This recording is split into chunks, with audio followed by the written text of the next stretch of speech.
Bonjour à tous et bienvenue dans notre nouvelle vidéo. Ողջույն բոլորին եւ բարի գալուստ մեր նոր տեսադաս։ Այսօր մենք կսովորենք ուղի խնդիր անձնական դերանունները։ Pronom personnel, complément direct։ Ուղիղ, խնդիր, անձնական դերանունները։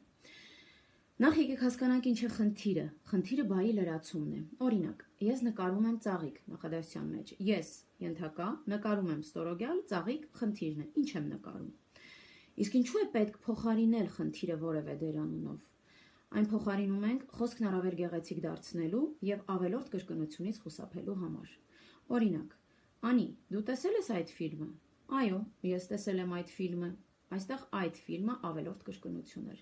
եւ կարող ենք պարզապես ասել այո, ես տեսել եմ այն կամ ես այն տեսել եմ։ Եվ այսօր մենք կսովորենք տարբերել ուղի խնդիրը անուղղակի խնդրից, ինչը շատ հեշտ է։ Սովորենք, թե որ դերանուններով են փոխարինվում այդ խնդիրները, որի մի մասը դուք արդեն գիտեք, եւ որտեղ դնենք նախադասության մեջ այդ խնդիրները։ Պատրաստ ենք։ Դե գնացինք։ Եվ այսպես, pronom personnel, complément direct, ուղիղ խնդիր, անձնական դերանուններ։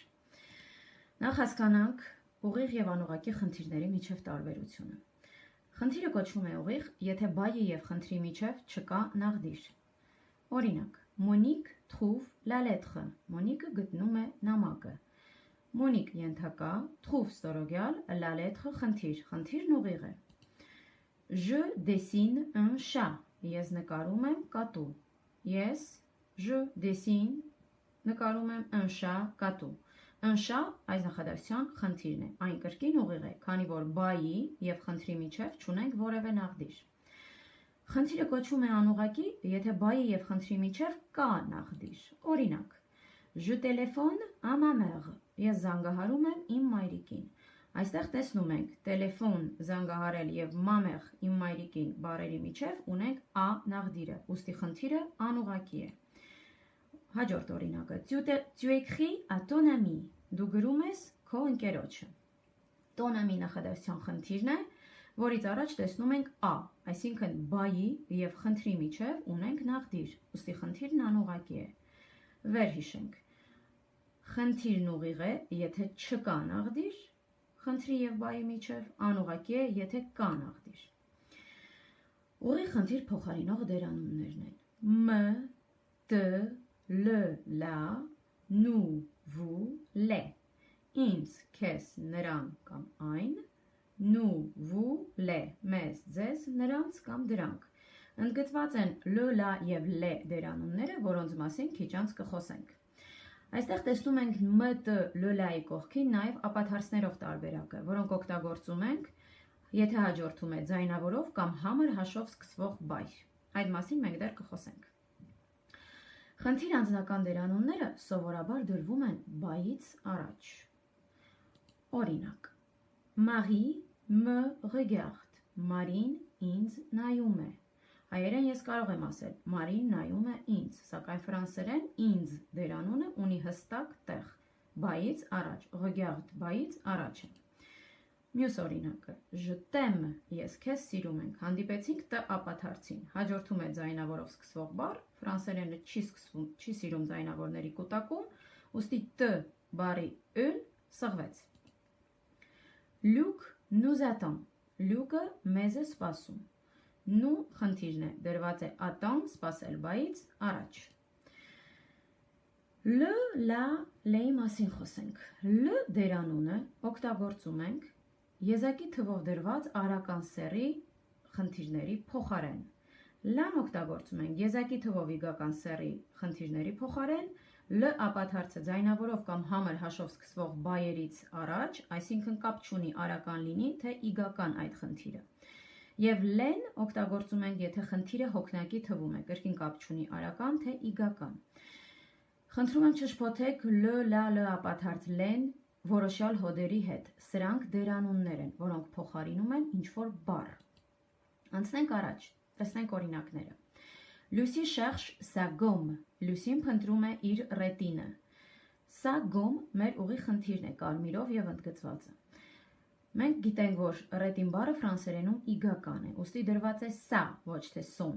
Սա գոմ իգական սերի եզակի թվով դրված խնդիրն է, ուստի կօգտագործենք լա դերանունը։ Նախադասությունը ստացվեց. Լուսի լա շերշ, Լուսին այն փնտրում է։ Մյուս օրինակը. Elle voit ses amis, նա տեսնում է իր ընկերներին։ Իր ընկերները հոգնակի թվով դրված խնդիր է, ուստի կփոխարինենք լե դերանվամբ։ Elle les voit, նա նրանց տեսնում է։ Ուշադրություն դարձնենք, որ լան փոխարինեց անշունչ խնդիրը ռետինին և լեն փոխարինեց շնչավոր նրա ընկերներին բառին։ Տեսնենք մյուս օրինակը։ Tu montres les photos, դու ցույց ես տալիս նկարները։ Oui, je les montre, այո, ես դրանք ցույց եմ տալիս։ Les photos հոգնակի թվով է, ուստի փոխարինեցինք le դերանվամբ։ Դրվեց նորից բայից առաջ։ Մյուսը. Max invite sa cousine, Max-ը հրավիրում է իր զարմուհուն։ Sa cousine իգական սերով դրված խնդիր է եզակի թվում։ Եվ պատասխանը կլինի Oui, Max l'invite։ Ուշադրություն, sa cousine-ը մենք պետք է փոխարինենք la դերանվամբ իգական սերի։ Սակայն քանի որ ֆրանսերենը չի սիրում ձայնավորների կուտակում, ուստի la invite-ի փոխարեն la-ի ան սղվեց և դարձավ l'invite։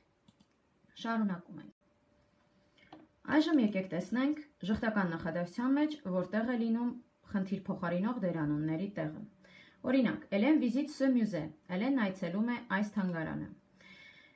Նախադասությունը ժխտում ենք այսպես. Hélène ne visite pas ce musée։ Սա մենք արդեն գիտենք, ստորոգյալի շուրջ դնում ենք ne, pas և նախադասությունը դառնում է ժխտական։ Հիմա փոխարինենք ce musée-ն առաջին նախադասության։ Hélène le visite, քանի որ ce musée-ն արական սեռում է։ Hélène այն այցելում է։ Ժխտելիս այս դեպքում ն չի դրվի վիզիտից առաջ, այլ կդրվի լ դերանունից առաջ։ Կլինի Hélène ne le visite pas։ Հիշեք, խնդիր փոխարինող բոլոր դերանունները կլինի ուղիղ թե անուղղակի, դրվում են բայից առաջ և ժխտելիս իրենց տեղը չեն զիջում ն-ին։ Hélène ne le visite pas։ Մյուս օրինակը. Je t'aime, ես քեզ սիրում եմ։ Ժխտում ենք Je ne t'aime pas։ Հուսով եմ հասկացանք։ Cordialement votre, Madame Zouloyan։ Merci à tous, կհանդիպենք հաջորդ դասին։